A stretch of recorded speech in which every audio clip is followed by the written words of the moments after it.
What was the naval war like during the War of the Pacific? Imagine a time when the fate of nations hung in the balance on the open sea.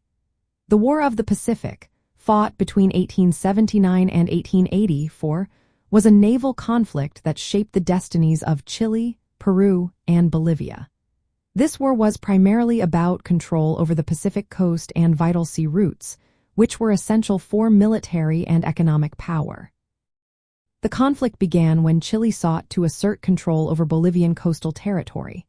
This led to hostilities, especially since Bolivia did not have a navy.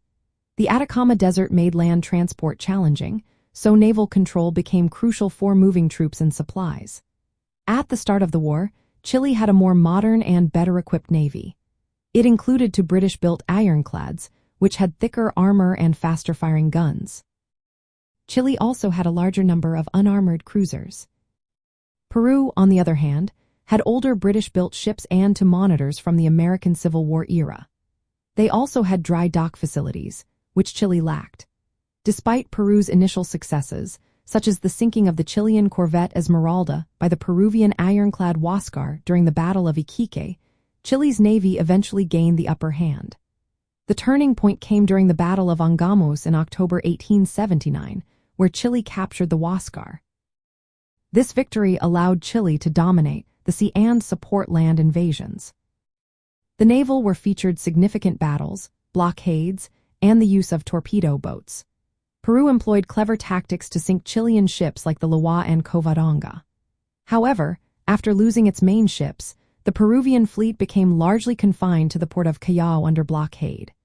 Chilean naval forces then conducted amphibious operations, landing troops along the coast in a campaign that advanced northward toward Lima, the Peruvian capital. With control of the sea lanes, Chile efficiently transported troops and supplies, imposed blockades on Peruvian ports, and cut off arms smuggling routes.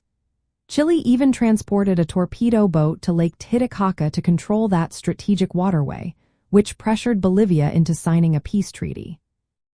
Acts of heroism marked the naval war, with figures like Chile's Arturo Prat and Peru's Miguel Grau becoming national heroes after their deaths in battle.